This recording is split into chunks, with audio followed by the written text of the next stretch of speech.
My first job after graduate school was working for a very tiny youth social justice organization. We had an office in the Democracy Center, if you know that space at all. A very wonderful, often chaotic former fraternity dorm with community space for scrappy orgs in Harvard Square.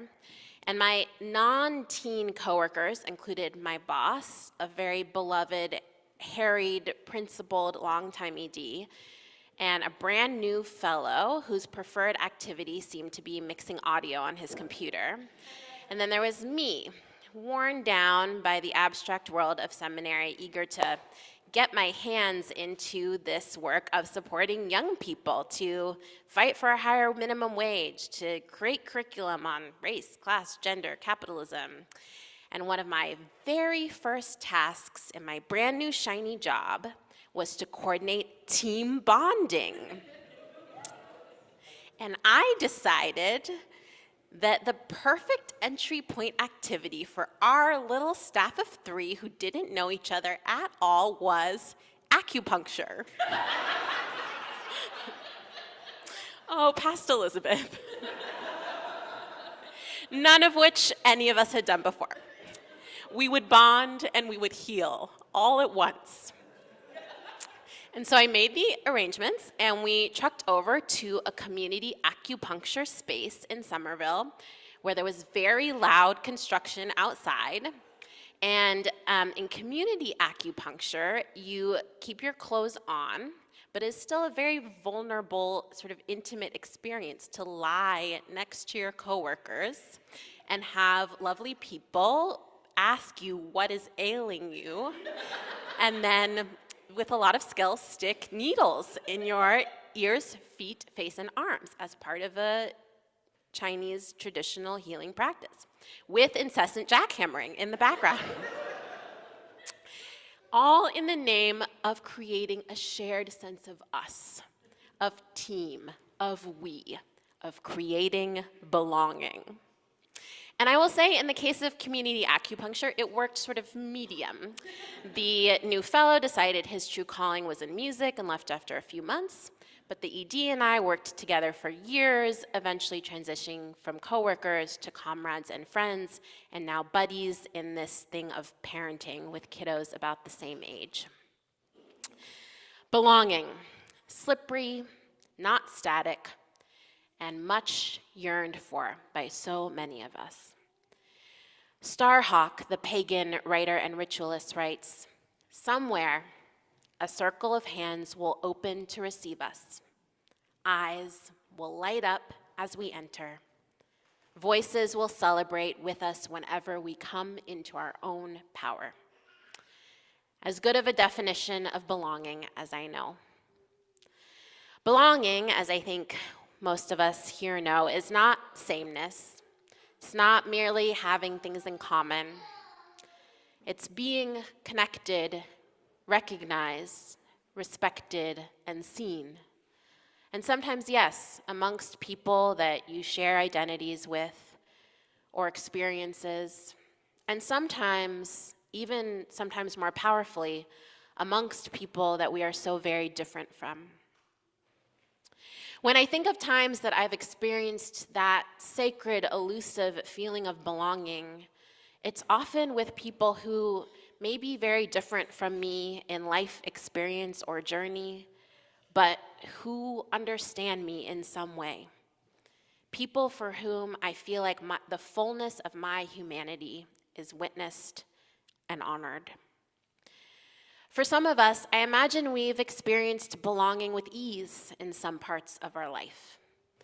Maybe with family or friends or a sports team or a friend group, maybe even in our spiritual community. For many of us, I know we have often felt like we don't belong anywhere, that there was nowhere where eyes would light up when we enter, and voices celebrating us when we come into our own power.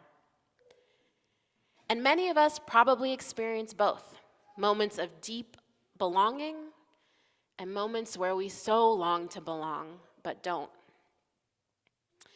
As a biracial person growing up with half of my family relatively recently immigrated from Vietnam, and half of my family Irish and German folks who came to the US in the 1860s, I spent a fair amount of my tween years angsting about belonging.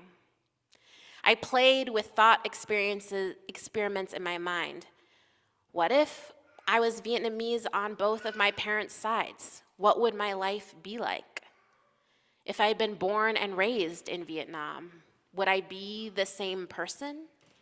And what if I was white on both sides? I could not quite imagine that one, but I sure tried.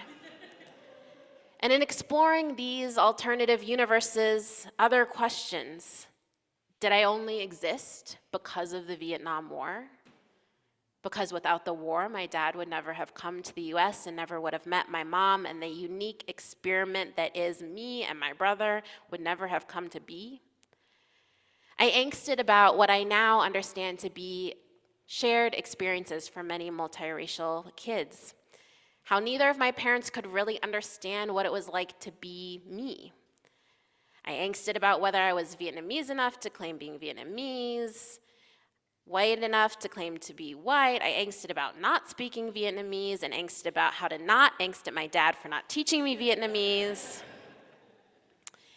And then suddenly, in my 20s, in college, I was no longer angsting alone.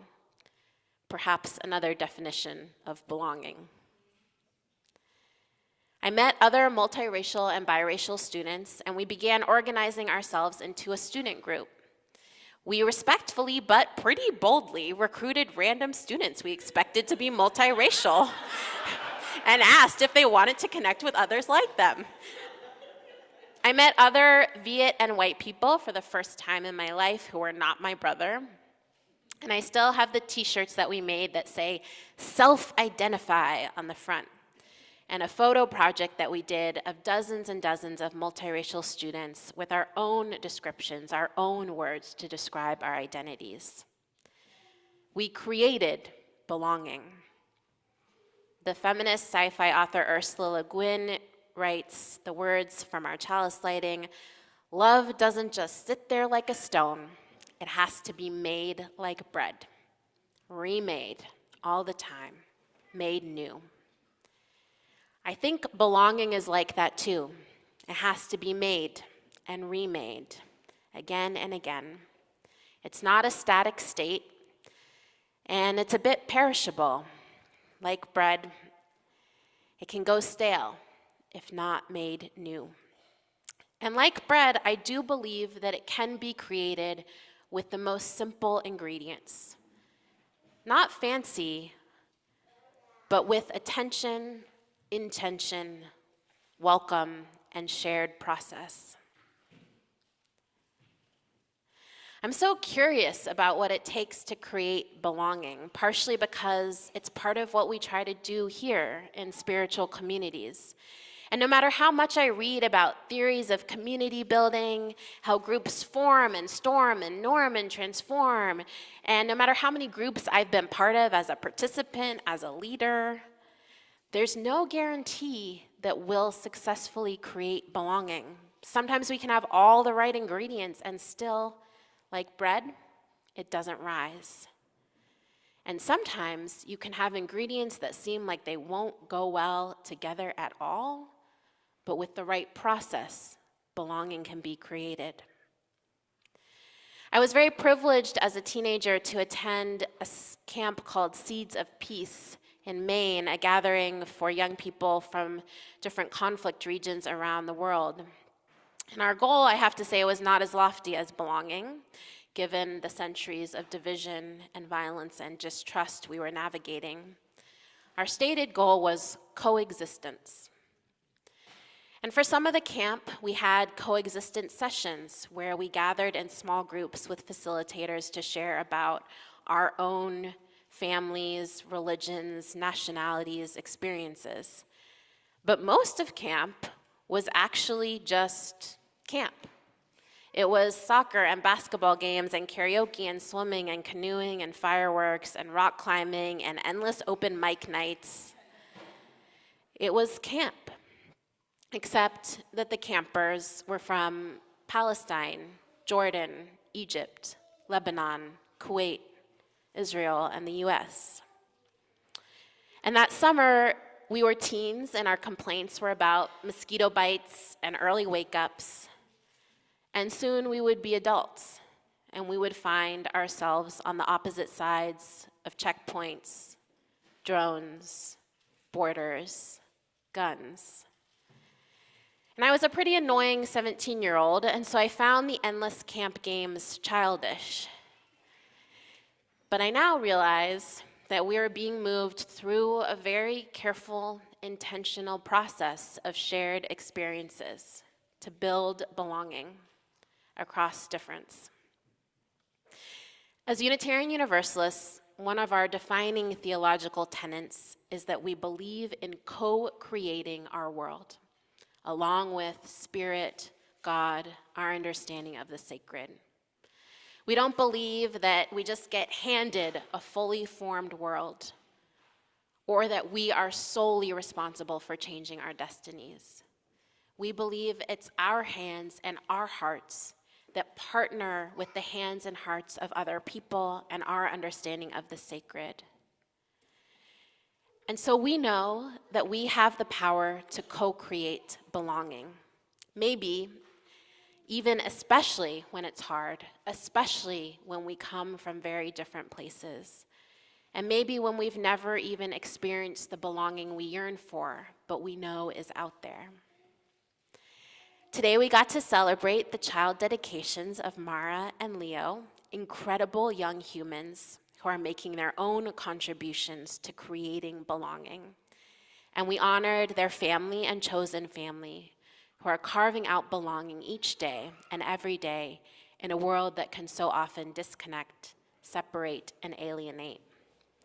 As Unitarian Universalists, we believe each child is born already belonging, already beloved. And we say it all the time, but it's actually a pretty radical thing.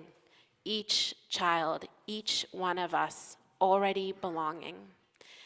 And we know that in reality, in our world, it takes hard work, mistakes, struggle, persistence, faith. It takes creation. And that creation looks like many things. It might look like a multiracial student group. It might look like a staff team trying community acupuncture for the first time. It might look like young people going to summer camp.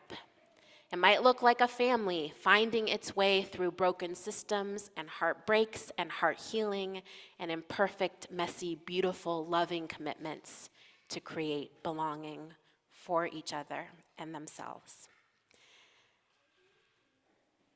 May we honor the sacred creation of belonging, that belonging is not just handed to us, but we co-create it for ourselves and for each other, out of experience, intention, purpose, process. Like love, we make it and remake it like bread, messy, imperfect belonging. Amen, and may it be so.